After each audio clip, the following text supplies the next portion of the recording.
What's going on, everybody? Welcome to another brand new installment of Renegades Reviews, exclusively here as always on the Casa D18 Studios channel.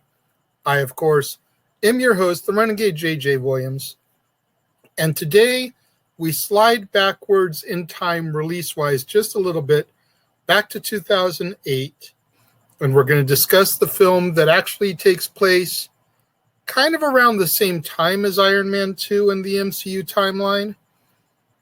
And that is The Incredible Hulk, starring Edward Norton, Liv Tyler, Tim Roth, Tim Blake Nelson, and William Hurt.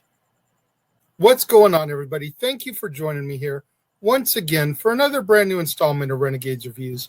And like I said during the introduction, this film from 2008 actually kind of takes place during the timeline around the same time as Iron Man 2, and those events are happening.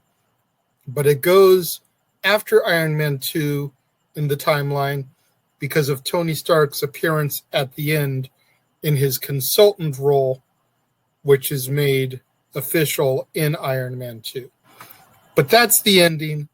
We still got a lot to get through before we get there. Let's jump right into it here, shall we? Now, our film opens with a montage of clips where Dr. Bruce Banner and Betty Ross are conducting experiments. Nothing is stated as there's no dialogue during the montage. So nothing is talked about as to what the experiments are. We then flash forward 5 years, and Banner is working at a bottling facility in Roxina, Rio de Janeiro, Brazil, while searching for a cure for his condition. Now, on the internet, he conversates with a man known only as Mr. Blue. And Banner corresponds in return as Mr. Green. Now, while he's doing all this stuff, Banner is learning yoga techniques in order to help keep control of his core. And he hasn't had an incident in 5 months. Now, at the bottling plant, Banner accidentally cuts his finger, and a drop of his blood falls into a bottle, which is eventually ingested by an elderly customer in Milwaukee, Wisconsin. Ironically enough, our gratuitous Stan Lee cameo for this film. And this sickness, this blip in Wisconsin, this gives that elderly man gamma sickness, and it immediately throws Bruce onto the radar, so to speak. As General Ross, who's Betty's father, uses the bottle to track Banner down and sends a special forces team led by Emil Blonsky to capture him. Banner ends up transforming into the Hulk and easily defeats Blonsky's team. Ross then explains to Blonsky the circumstances of how Banner became the Hulk, which causes Blonsky to agree to be injected with a small amount of a similar serum, which ends up giving Blonsky enhanced speed, strength, agility, and healing. But it begins to deform his skeleton and impairs his judgment. Banner then returns to Culver University and ends up reuniting with his ex-girlfriend, Betty. Bruce is attacked for a second time by General Ross and Blonsky's forces, who were tipped off by Betty's suspicious boyfriend, Leonard Samson, which once again causes Banner to transform into the Hulk. The ensuing battle outside of the university proves futile for Ross's forces as they retreat, while Blonsky, whose sanity has been faltering, attacks and mocks the Hulk. The Hulk severely injures Blonsky as a result and flees with Betty. After the Hulk reverts back to Bruce, he and Betty decide to go on the run, as Bruce contacts Mr. Blue, who urges them to meet in New York City. It turns out that Mr. Blue is actually a cellular biologist named Dr. Samuel Stearns, who tells Banner that he has developed a possible antidote for Banner's condition. After a successful test, Mr. Blue warns Banner that the antidote may only reverse each transformation. And Stearns reveals that he has synthesized Banner's blood samples, which Banner had sent to him when he was in Brazil, into a large supply in order to apply its limitless potential to medicine. Afraid of the Hulk's power falling into the military's hands, Banner says to destroy the entire blood supply. Blonsky, meanwhile, ends up recovering from round 2 with the Hulk and rejoins Ross's forces for a third attempt to take Banner into custody. This time, Ross and his team succeed and take Banner and Betty away in a helicopter. Blonsky stays behind and orders Stearns to inject him with Banner's blood as he covets the Hulk's powers. Now, the experiment ends up mutating Blonsky into the Abomination, a creature with size and strength that surpasses the Hulk's. The Abomination attacks Stearns, who also gets some of Banner's blood in a cut on his forehead, which causes him to begin mutating as well, as the Abomination rages through Harlem. Realizing that the Hulk is the only one who can stop the Abomination, Bruce convinces General Ross to release him. Bruce then jumps from Ross's helicopter and transforms into the Hulk once again after hitting the ground. The Hulk battles the Abomination all throughout New York, eventually defeating him by nearly strangling him to death with a chain. But he spares his life upon hearing Betty's plea, leaving the Abomination for Ross and his forces to arrest. After sharing a peaceful moment with Betty, the Hulk flees New York. 1 month later, Bruce is in Bella Coola, British Columbia, and instead of suppressing his transformation, he begins to transform in a controlled manner with a slight smirk. And our film ends with Tony Stark entering a bar and approaching General Ross.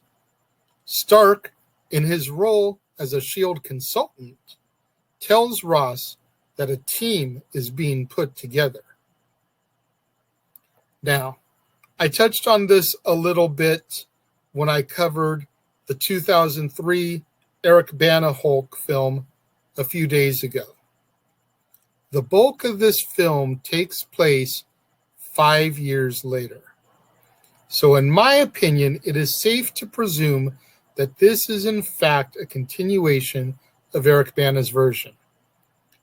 Once again, Bana's version ends in the Amazon rainforest, which is primarily in Brazil, and this one opens with Bruce working in a bottling plant in Brazil.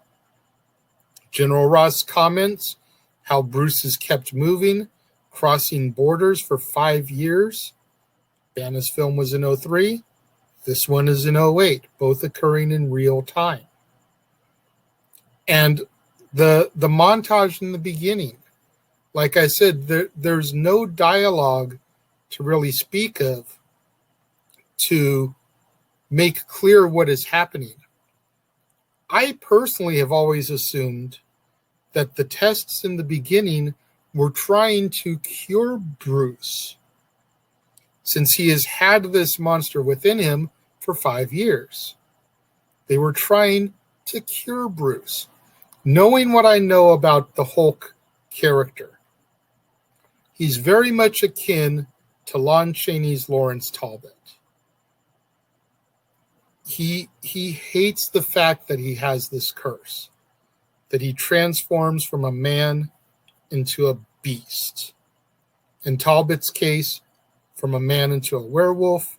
In Banner's case, from a man into the Hulk.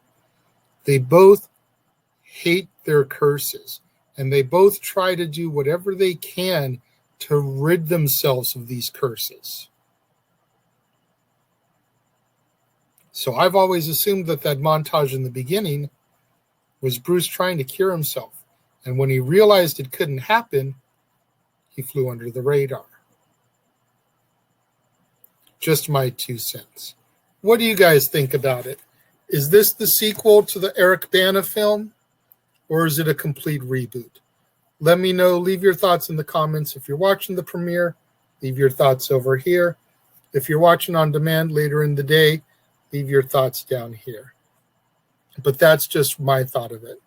When it comes to this film, this version of the Hulk, I really enjoy Edward Norton. I enjoy Liv Tyler. I enjoy William Hurt.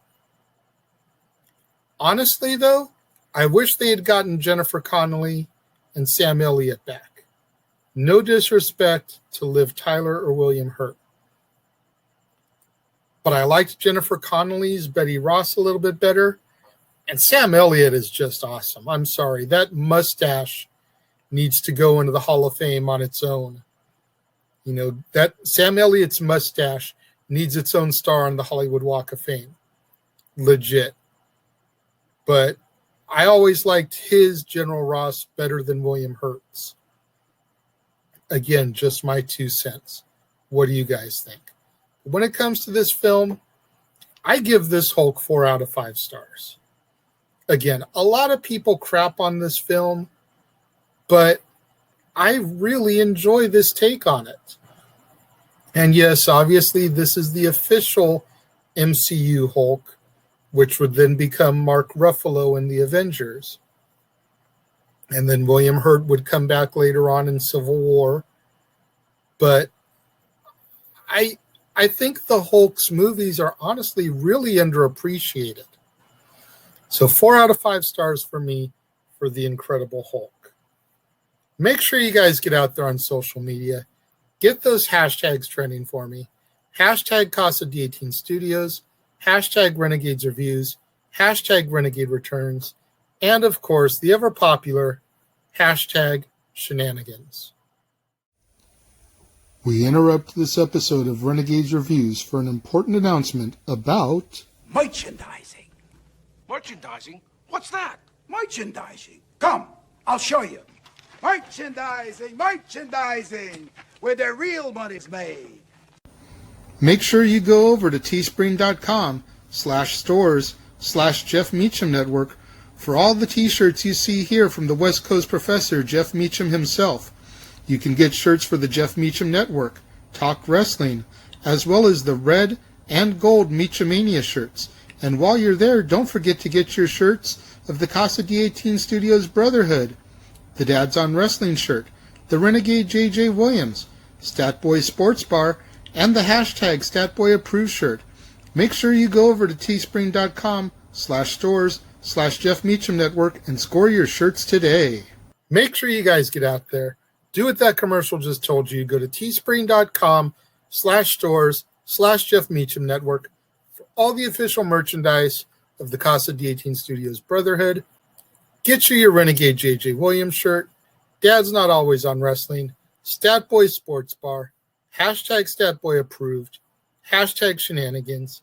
Get you your official merchandise of the Jeff Meacham Network, 3 different designs of the Jeff Meacham Network logo for you to choose from, along with Talk Wrestling, Meachamania, and more. Hey, it's summertime. It's triple digits out here where I am. That can only mean one thing. Actually, 3 things. Barbecues, beach parties, pool parties, you name it. Summer fun. Go to the Teespring website. Get you either a Meachamania tank top or a Renegade JJ Williams tank top. The perfect accessory to wear to any of those hot summer day time events. or those even hotter summer nighttime parties. Get out there, though, and show your love and support. While you're out there showing your love and support, do what that ticker tells you to do. Do you enjoy my content? Do you enjoy my daily videos? Are you appreciative of the fact that I'm out here in triple-digit heat on a daily basis in my garage studio, filming you guys brand new content to see on a daily? If you are, then go to the PayPal link that scrolls across the bottom of the screen there. Send me a couple bucks as a little donation, a little thank you, little, we appreciate you. Keep in mind, guys, I'm not monetized right now, so the only way I'm going to make a few bucks is if you out there go to that PayPal link and send me a donation. Or go to that link tree, purchase a movie off my Amazon movie wish list, and when it comes, when I open it on Renegade Recap, I'll give you guys a shout out, and then when I factor it into one of my theme months and get to watch it and review it, give you guys another shout out. And I'll show you guys all the same amount of love that you guys show me. Make sure you guys tune in tomorrow, right back here on the Casa D18 Studios channel for another brand new installment of Renegades Reviews, when we take a trip to the mythical world of Asgard, as well as the real state of New Mexico. 2011's Thor, starring Chris Hemsworth, Natalie Portman, Tom Hiddleston, Stellan Skarsgård, Idris Elba, Kat Dennings, Rene Russo, Anthony Hopkins, Josh Dallas, Jamie Alexander, Clark Gregg, and Jeremy Renner. You're not going to want to miss out tomorrow as we take a look at the last Avenger before we get to the Avengers in the timeline, the way we're covering it chronologically, and we get to learn the backstory of Thor. To all my loyal viewers out there tuning in, watch the premiere, been leaving your comments over here, thank you very much. I greatly appreciate it. All my loyal fans that tune in a little bit later in the day, watching on demand, leaving your thoughts and comments down here. Thank you very much. I greatly appreciate it. I appreciate each and every one of my loyal viewers out there who tune in on a daily basis. Thank you for watching. Thank you for checking me out. And I will see you guys next time.